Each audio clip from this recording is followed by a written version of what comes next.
સ્વાધ્યાયમાં આપણે આગળ વધીએ તો 15મો એક્ઝામ્પલ છે આપણે જોવો છે. તો 15મા એક્ઝામ્પલમાં આપણને બે બ્લોક છે 10 kg નો અને 20 kg નો એને એક લીસી સપાટી પર મૂકેલો છે. તો જ્યારે લીસી સપાટી શબ્દ આવે ત્યારે આપણે ઘર્ષણ બળ ધ્યાનમાં લેવાનો નથી. તો એ ઘર્ષણ બળ છે 0 લાગે છે. Okay good.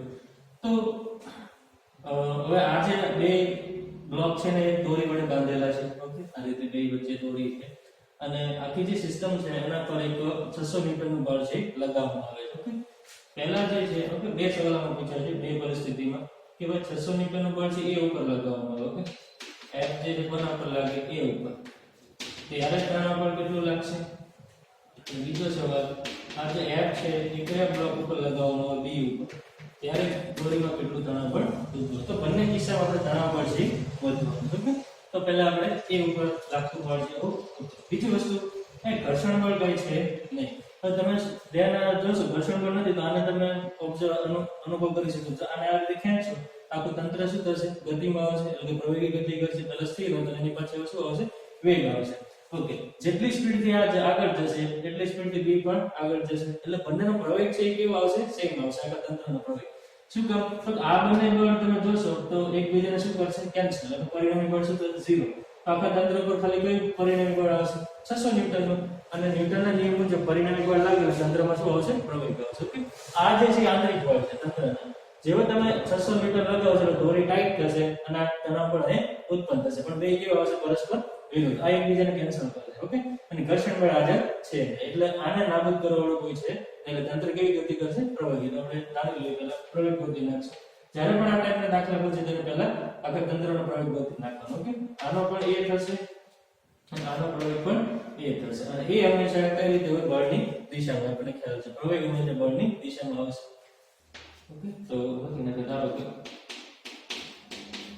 તંત્રનો પ્રવેગ અથવા બંને બ્લોકનો પ્રવેગ એ જેટલો છે. ઓકે તો પહેલા પ્રવેગ આપણે ગોતી નાખશું. તો આખું તંત્ર છે ને ધ્યાનમાં લઈ લેવું. ઓકે એક બ્લોક તરીકે આખું તંત્ર પર લાગતું નથી ન્યૂટનના બીજા નિયમ મુજબ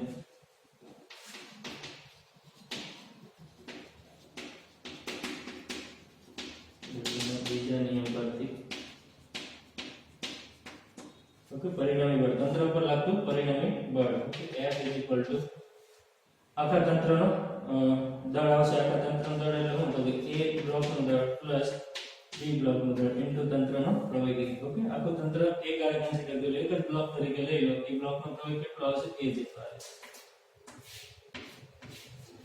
આખું તંત્ર બનાવી દીધું. આનું દળ જે છે કેટલું થશે? Ma plus Mb. એક જ બ્લોક તરીકે એનો પ્રવેગ કેટલો આવશે? A જેટલો. એના પર લાગતું પરિણામી બળ કેટલું થશે? 600 ન્યૂટન. ઓકે આ રીતે તો એ આપણને મળી જશે. આમાંથી એ આપણને આવશે F ના છેદમાં Ma પ્લસ Mb. F આપણને આપ્યું છે 600. ઓકે તંત્રનું દળ કેટલું થશે? 20 અને 10. ઓકે M પ્લસ 20 એટલે આ થઈ ગયું 600 ના છેદમાં 20. ઓકે 3 2 6 એટલે આ થશે A = 20 મીટર પર સેકન્ડ. ઓકે તો આ જે તંત્ર છે એનો પ્રવેગ કેટલો થશે? 20 મીટર પ્રતિ સેકન્ડ સ્ક્વેર. ઓકે હવે બળ છે આપણે A ઉપર લાગતું હોય ત્યારે કેટલો તણાવ આવશે અને B ઉપર લાગતું હોય ત્યારે કેટલું તણાવ બળ ઉદ્ભવશે. તો પહેલા આપણે લઈએ F બળ F A પર લાગતું હોય ઓકે ત્યારે કેટલું તણાવ બળ આવશે. તો કઈ નથી કરવાનું. ફ્રી બોડી ડાયાગ્રામ જે છે એ ધ્યાનમાં લો. કોઈ પણ તમે ધ્યાનમાં લઈ શકો છો કે A નો લે અથવા T નો લે. ચલો B ની ગતિ ધ્યાનમાં લઈએ. ઓકે બ્લોક B ની ગતિ ધ્યાનમાં લેતો. તો ખાલી B છે એને ધ્યાનમાં લેવાનું છે કે B ની ગતિ. B ની ગતિ એટલે ન્યૂટનનો બીજો નિયમ લખવાનો. B માટે બ્લોક B માટે તો B બ્લોક છે એના પર કેટલું બળ લાગે છે? એક જ બળ છે તણાવ બળ T અને T શું થશે? Ma. તો એના પર લાગતું પરિણામી બળ બ્લોક B પર કેટલું પરિણામી બળ લાગશે? એકલું T જ લાગશે. ઓકે આ મેં બતાવ્યું છે. ઓકે એની ગતિ એટલે તમારે ખાલી આટલું ધ્યાનમાં લેવાનું છે. હા ઓકે બ્લોક B ની ગતિ એના પર લાગતું બળ કેટલું? પરિણામી બળ એક જ છે T અને પરિણામી બળ શું થાય? M * T. તો થશે M બ્લોક બી એનું દળ ઇન્ટુ એનો પ્રવેગ કેટલો છે a જે આપણે ગોતી નાખ્યો તેથી તણાવ પર t ઓકે mb આપણને આપ્યું છે કેટલું 20 ઇન્ટુ t આપણે ગણ્યું 20 બરાબર છે 400 ઓકે તો f જે છે a ઉપર લાગશે ત્યારે બંને દોરી વચ્ચે જે તણાવ બળ છે કેટલો હશે 400 ન્યૂટન આવશે ઓકે તમે a ની ગતિ પણ ધ્યાનમાં લઈ શકશો ઓકે a ની ગતિ તમે ધ્યાનમાં લેશો ત્યારે એના પર કેટલા બળ લાગશે 2 લાગશે ઓકે એક તો 600 ન્યૂટન એક તણાવ બળ ઓકે મોટામાંથી નાનું બાદ કરી નાખવાનું પરિણામ બળ એટલું થશે ઓકે તો એ રીતે પણ કરી તો આ ઈઝી બળ એટલા માટે ઠીક લીધું છે ચાલો એની પછી બીજો કિસ્સો લઈએ બી હવે બળ F છે ઓકે એ કોના પર લાગતું હોય બી પર લાગતું હોય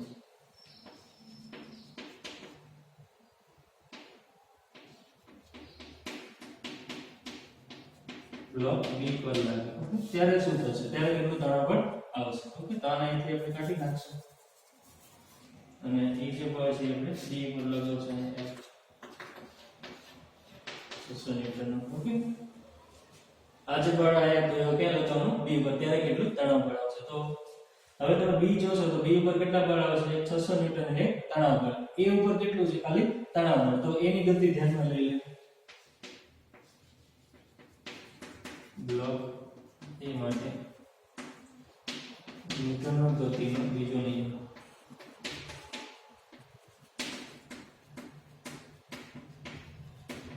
ઓકે ન્યૂટનનો ગતિનો બીજો નિયમ લખો અથવા બ્લોક એની ગતિ ધ્યાનમાં લો બે વસ્તુ સેમ છે તો બ્લોક a પર કેટલું પરિણામી બળ લાગશે t અને ઇઝ ઇક્વલ ટુ શું થશે m * a ઓકે હવે જે તંત્રનો પ્રવેગ છે આ રીતે પાછો થઈ જશે b ઉપર લગાવશો એટલે તંત્રના પ્રવેગની દિશા જે ઉલટાઈ જશે આ રીતે ગતિ કરશે એનું મૂલ્ય તો એટલું જ આવશે ઓકે 20 મીટર પર ખાલી એની દિશા શું થશે ઉલટાઈ જશે બળની દિશા તો આ થશે t = m a *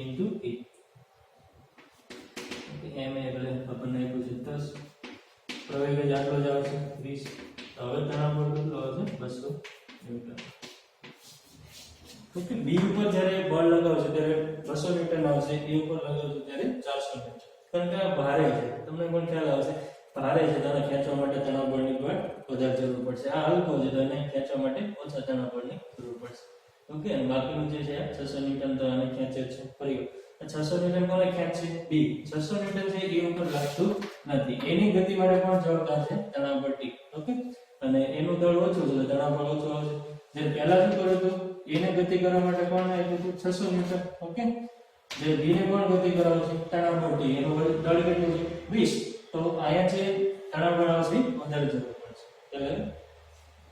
ચલો એની પછી 16 નંબરનું એક્ઝામ્પલ છે ખૂબ જ અગત્યનું છે કે બ્લોક પુલી અને બ્લોક સિસ્ટમ છે આ પુલી છે ઘર્ષણ રહિત ગતિ કરી શકે એવી પુલી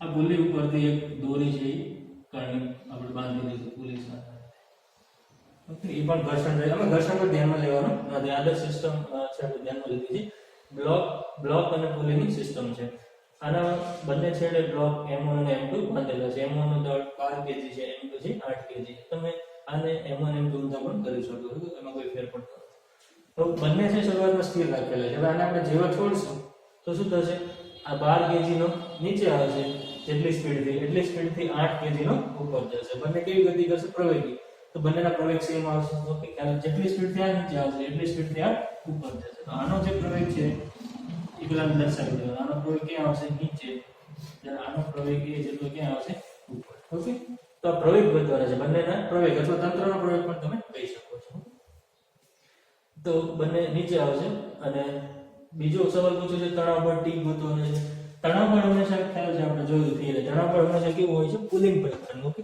તો આ પોઈન્ટ છે એના પર પુલિંગ એટલે એની તરફ ખેંચાશે તણાવ બળ ઉપર આવશે આ પોઈન્ટ છે ઓકે સેમ દોરી છે તો અહીંયા જેટલું તણાવ બળ છે એટલું તણાવ બળ અહીંયા આવશે દોરીમાં બદલાતી નથી ઓકે તો અહીંયા પર તણાવ બળ ટી હંમેશા પુલિંગ પ્રકારનું પોતાની તરફ ખેંચે ઓકે અને સેમ દોરી માટે તણાવ બળ સેમ રહેશે આ વસ્તુ પોઈન્ટ યાદ રાખવાનું ચલો તો બે અનનોન છે a અને t તો કેટલા ઇક્વેશન છે કેટલા સમીકરણ બે તો વારાફરતી એક એકની ગતિ ધ્યાનમાં લેતા જાવ તો પહેલા તો તારી ઉદાહરણ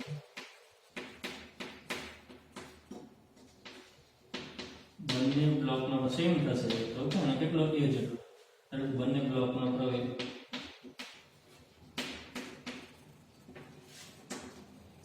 એ જેટલો છે. ઓકે, તો વારાફરતી બેની એક એક ની ગતિ છે એ ધ્યાનમાં લેતા જઈએ. તો પહેલા આપણે બ્લોક A છે એની ગતિ ધ્યાનમાં લઈએ. બ્લોક M1 ની ગતિ માટે ન્યૂટનનો ગતિનો બીજો નિયમ લખતા. ઓકે, તો બળ આપણે દર્શાવવું પડશે. બીજા આના સિવાય કયા બળ લાગશે? એક તો તણાવ પર T લાગશે, બીજા કયા બળ લાગશે? નીચે પૃથ્વીનું ગુરુત્વાકર્ષણ બળ લાગશે M1, જે આના પર પણ નીચે ગુરુત્વાકર્ષણ બળ હંમેશા ક્યાં હોય? પૃથ્વી તરફ. Okay, M2. ઓકે, આટલા બે બળો લાગશે. તો M1 ની ગતિ ધ્યાનમાં લેવી તો કેટલા બળો છે? M1 ગુરુત્વાકર્ષણ બળ અને તણાવ બે વિરુદ્ધ છે પરસ્પર. તો પરિણામી બળ શું થશે? બેની બાદબાકી, અને બાદબાકી હંમેશા મોટામાંથી નાનું થશે. ઓકે, તો મોટું કોણ થશે? એના માટે જોવાનું A. તો A ક્યાં છે? નીચે. તો કયું બળ મોટું હશે? M1G. તો M1G માંથી શું બાદ કરશું? T. તો આ થશે પરિણામી બળ M1G - T આ આવી સમીકરણ. આવી રીતે કોની ગતિ ધ્યાનમાં લેવાની છે? M2. બ્લોક M2 માટે બ્લોક M2 ની ગતિ માટે ન્યૂટનનો ગતિનો બીજો નિયમ.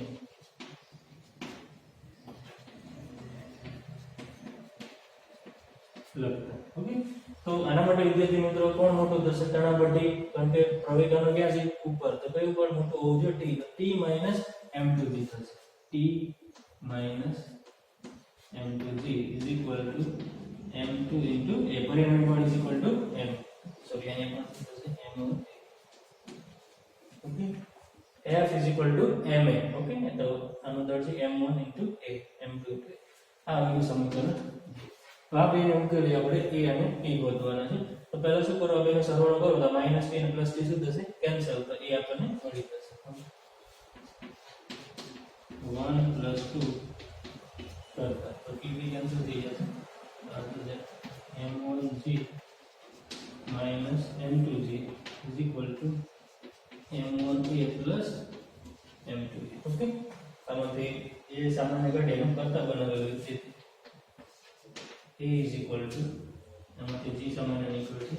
તો M1 - M2 into G છેદમાં M1 plus M2. ઓકે, તો આમાં કિંમત મૂકી દેવી બધી. તેથી A is equal to M1 આપણને આપ્યું છે 12. આ થશે 12 - 8. G બરાબર લઈ લીધા છેદમાં M1 12 plus 8. ઓકે, તો થશે 12 માંથી 8 4 plus 12 - 20. 0 કેન્સલ થઈ ગયું. 2 4 2 મીટર પર સેકન્ડ. ઓકે, તો આ જે આખું તંત્ર છે એ 2 મીટર પર સેકન્ડ સ્ક્વેરના પ્રવૃત્તિ ગતિ કરશે. એટલે કે 12 kg નો નીચે આવશે 2 મીટર પર સેકન્ડ સ્ક્વેર, અને 8 kg નો 2 મીટર પર સેકન્ડ સ્ક્વેરના પ્રવૃત્તિ ઉપર જશે. ઓકે, ચાલો અને પછી આપણે તણાવ પર T ગોતવું છે. તો તણાવ પર T ગોતવા માટે A ની કિંમત બેમાંથી એકમાં મૂકી દો. તો સમીકરણ 1 માં મૂકી દઈએ આપણે. સમીકરણ 1 પરથી આમાંથી T જે છે એને કરતા બનાવીએ તો T is equal to આપણને મળશે M1G minus M1T. તો M1 સામાન્ય લઈ લીધું તો આ G minus T. So M1 તો કે 12, G 10, B 10 માં 8 12 96 મીટર. ઓકે, તો પ્રવેગ તણાવ બળ કેટલું દોરીમાં ઉત્પન્ન થશે? 96 ન્યૂટન. તો આ ટાઈપના એક્ઝામ્પલ છે એ ખાસ કરજો. જે ડબલ અને હીટ માટે ખૂબ જ ઇમ્પોર્ટન્ટ છે. આ ટાઈપના એક્ઝામ્પલ છે ફ્રીક્વન્ટલી પૂછાય છે. ચાલો અને પછી એક્ઝામ્પલ 18નું એક્ઝામ્પલ છે આપણે જોઈએ. 18નું એક્ઝામ્પલ છે જોઈએ. તો 18 નંબરનો જે એક્ઝામ્પલ છે એમાં બે બોલ આપણને આપ્યા છે.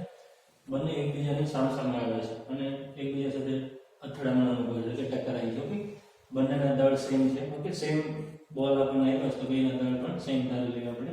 0.05 kg ના બંને કેટલી સ્પીડ થી આવે છે 6 મીટર પર સેકન્ડ આનું મૂલ્ય છે ઓકે તો દિશામાં આ આકૃતિમાં બતાવે આ કઈ બાજુ જાય છે ધન x તો એની સ્પીડ કેટલી હશે પ્લસ હશે આ ઋણ x આવે તો એનો વેગ કેવો હશે માઈનસ આવશે ઓકે એટલે અને મૂલ્ય બેના 6 મીટર હવે શું તે બે અથડાય છે અથડાવાથી બે પાછા વિરુદ્ધ દિશામાં જાય રકમ આપણને આપેલું ઓકે બંને શું થાય છે દિશા ચેન્જ કરી નાખે છે જે ધન x જાતો તો ઋણ x માં જાય છે તો ઋણ x તરફ જાતો તો શું થશે ધન x પણ એનું મૂલ્ય બદલાતા નથી ઓકે અથડામણ બાદ પણ એનું ઝડપનું જે મૂલ્ય છે ઝડપ કેટલી રહે છે 6 મીટર પર સેકન્ડ ખાલી એના વેગની શું થાય છે દિશા બદલાય છે તો શું પૂછ્યું છે આપણને એક બોલ દ્વારા બીજા બોલ પર લાગતો આઘાત છે એ ગોતવાનો ઓકે શું ગોતવાનો છે આઘાત તો વિદ્યાર્થી મિત્રો આપણે જોયું તો આઘાત એટલે કઈ વેગમાં થતો એના વેગમાનમાં થતો ફેરફાર ઓકે તો કોઈ પણ એક માટે ગણી નાખ્યું કારણ કે બંનેનો જે આઘાત છે મૂલ્ય કેવા છે સેમ છે પણ દિશા કેવી હોય પરસ્પર વિરુદ્ધ ઓકે તો બોલ 2 પર બોલ 1 વડે લાગતો આઘાત ઓકે એ આપણે ગણવું છે તો ઇઝ ઇક્વલ ટુ શું થશે ડેલ્ટા p ઓકે બે નંબરનો જે બોલ છે એના વેગમાનમાં થતો ફેરફાર તો આઘાત is equal to delta p એટલે શું થશે p2 p1 બે નંબરનો બોલ છે એનો અંતિમ વેગમાન અને એનો પ્રારંભ ઓકે આ પરિસ્થિતિમાં અહીંયા વેગમાન કેટલું હશે p તો થશે m v આ પરિસ્થિતિમાં વેગમાન p1 કેટલું થશે માઈનસ m v તો અંતિમ માઈનસ પ્રારંભિક તો થશે mv minus minus plus mv that is 2m that is 2 m upon I do 0.05 સાત રૂપિયા આપણે આપશું તો આની જે કિંમત છે એ આપણને મળશે 5.6 આની જે કિંમત આવશે 0.6 અને એકમ થશે kg ઓકે m એટલે kg મીટર પર સેકન્ડ ઓકે આ કેવું આવે પ્લસ આનો મતલબ શું થયું બોલ બે ઉપર લાગતો આઘાત છે કઈ બાજુ છે ધન x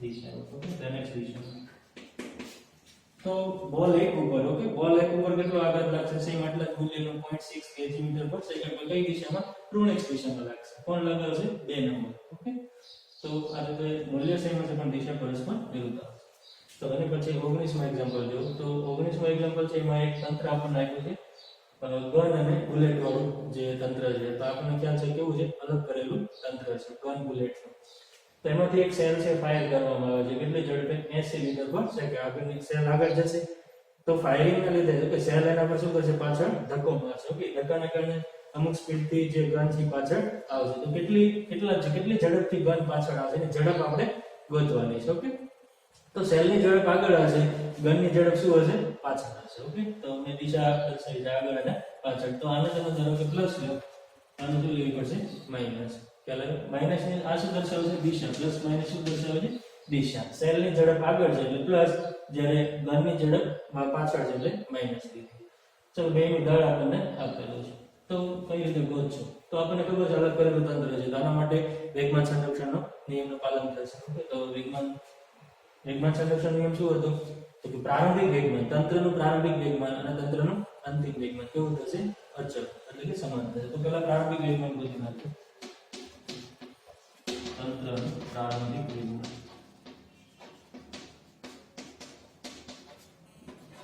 અને આપણે કીધી p1 તો બંને પહેલા તો કેવા હતા સ્થિર છે એટલે તંત્રનું પ્રારંભિક વેગમાન તો કેટલું થશે 0 કારણ કે ગોળી પણ આપણે ફાયર નથી કરી તો અંદર સ્થિર હશે ઓકે ગનની અંદર અને ગન પણ સ્થિર છે ઓકે કારણ કે જે શૂટર છે સ્થિર ઉભેલો છે એટલા ચલો હવે અંતિમ વેગમાન ગોતો તંત્રનું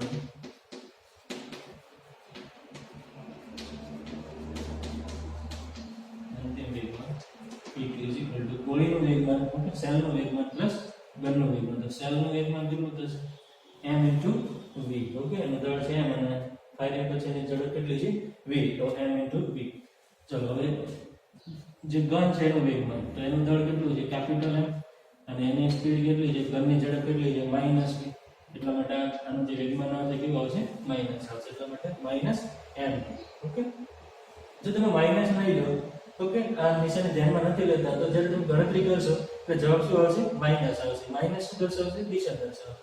ઓકે, ધારો કે તમે ભૂલી ગયા માઇનસ લેવાનો, તો પણ જવાબ ખોટો નહીં આવે, તો દિશા બદલ આવશે. ઓકે, ચલો હવે વેગમાન સંરક્ષણ નિયમ પરથી આ બે કેવા થશે? સમાન થશે, સરખાવી દે. તેથી વેગમાન સંરક્ષણના નિયમ પરથી અલગ કરેલું તંત્ર છે, એટલા માટે અહીં વેગમાન સંરક્ષણ નિયમ આને લાગુ પડશે. વેગમાન સંરક્ષણ નિયમ પરથી તંત્રનું પ્રારંભિક વેગમાન તંત્રનું અંતિમ વેગમાન, આ થશે 0, થશે mv minus m capital V. Okay, so capital V is equal to mv by capital V. Okay, તો m આપણને આપ્યો છે 0.02 v s capital M 100. Okay, આમ સાદું તમે 100 ની કિંમત છે આપણને મળશે 1.6 સેન્ટીમીટર પર સેકન્ડ, આ તો 0.016 મીટર પર સેકન્ડ. તો 80 મીટર પર સેકન્ડ 0.016 મીટર પર સેકન્ડ. ઓકે, અને ધારો કે તમારે ન લીધી હોય તો માઇનસ નિશાની, તો માઇનસ નિશાની અહીંયા જોવા મળે. તો એનો મતલબ શું થશે? માઇનસ નિશાની જે બુલેટ છે એની વિરુદ્ધ દિશામાં, સેલની વિરુદ્ધ દિશામાં પાછળ. ઓકે, તો આ એનું ખાલી મૂલ્ય છે અને દિશા કઈ આવશે? આ બધું પાછળ.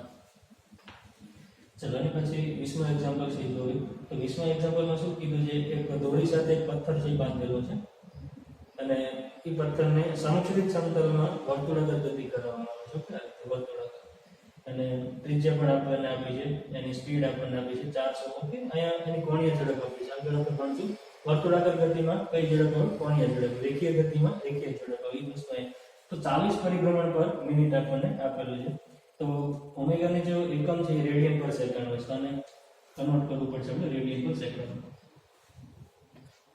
ઓકે, તો કઈ રીતે? એક પરિભ્રમણ એટલે કેટલા રેડિયન થાય? 2π. તમે છે યાદ રાખજો, રેડિયન પર સેકન્ડમાં કન્વર્ટ કરવા માટે પરિભ્રમણની જગ્યાએ શું લખશું? 2π. તો આ થશે 40 ઇન્ટુ એક પરિભ્રમણ એટલે કેટલા રેડિયન? 2π રેડિયન છેદમાં 1 મિનિટ. 1 મિનિટની સેકન્ડ કેટલી થશે? 60 સેકન્ડ. ઓકે, આ થઈ ગયું રેડિયન પર સેકન્ડ.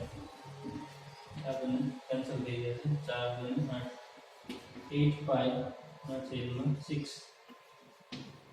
રેડિયન પર સેકન્ડ આવી ગયું ઓમેગા. ચલો, હવે તો આપણે તણાવબળ T જઈ વધુ કેટલું તણાવબળ આવશે? તો વર્તુળાકાર ગતિ માટે પણ મળ્યા હતા કેન્દ્રગામી બળ.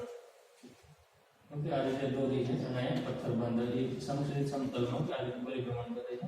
આ બાજુ આનું દળ m અને સ્પીડ v અને ત્રિજ્યા r.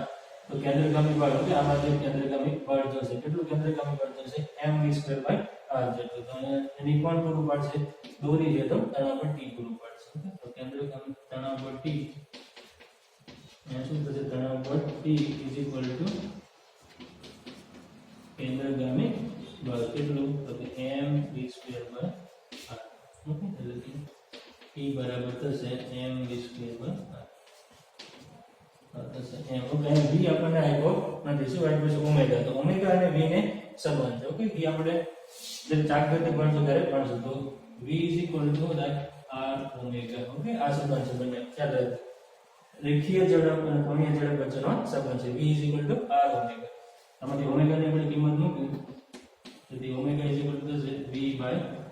કિંમત આપણે અહીં મૂકી દેવી.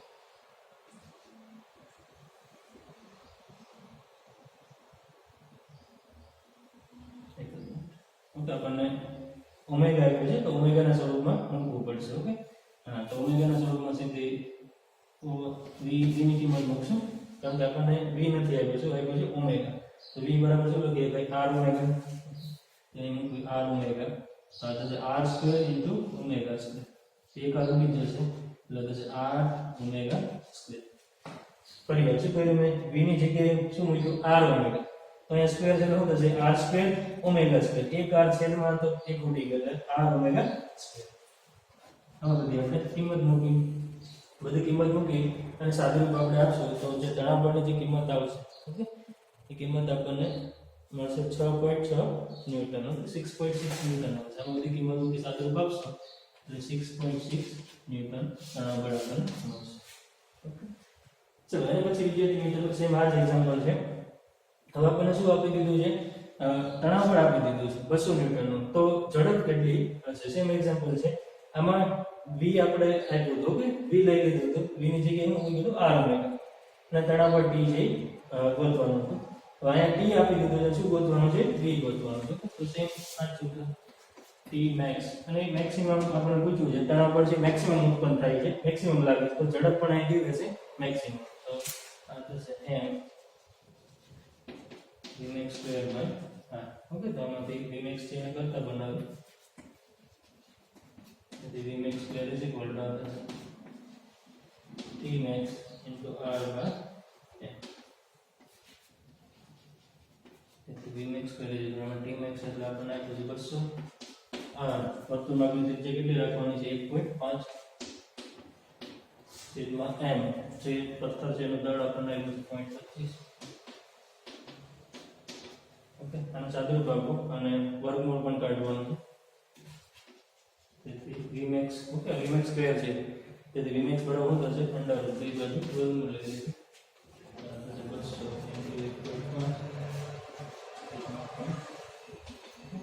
એટલે આપણે મેક્સિમમ સ્પીડ છે મળશે. કેટલી મહત્તમ ઝડપ રાખી શકાય? આ જે ઝડપ છે એ છે 35 મીટર પ્રતિ સેકન્ડ. એટલે કે જો આ દોરી છે કે મેક્સિમમ કેટલું તણાવ બળ પૂરું પાડી શકે? 200 ન્યૂટન. તો આપણે જે પથ્થર છે એને કેટલી મહત્તમ સ્પીડથી ફેરવી શકું? 35 મીટર પ્રતિ સેકન્ડ. જો આનાથી વધારે સ્પીડથી એને ફેરવશો તો દોરી છે તૂટી જશે. કારણ કે જેમ તમે સ્પીડ વધારતા જશો, ઓકે, સ્પીડ વધારતા જેમ તણાવ બળની પણ વધારે જરૂર પડશે. એટલે કેન્દ્રગામી બળની વધારે જરૂર પડે. ઓકે, જેમ v વધારશો એમ કેન્દ્રગામી બળ વધતું જશે. અને કેન્દ્રગામી બળ છે એ કોની ઉપર ડિપેન્ડ કરે છે? t ઉપર. અને દોરી જે છે એ અમુક હદ કરતા તણાવ બળ વધારે ઉત્પન્ન કરી શકતી નથી. તો આપેલી જે દોરી છે એમાં કેટલું તણાવ બળ મેક્સિમમ બની શકે છે? 200 ન્યૂટન. ઓકે, તો એનાથી 200 ન્યૂટન કરતા જો વધારે સ્પીડ વધારશો તો દોરી તૂટી જશે અને પથ્થર છે ફેંકાઈ જશે. ઓકે.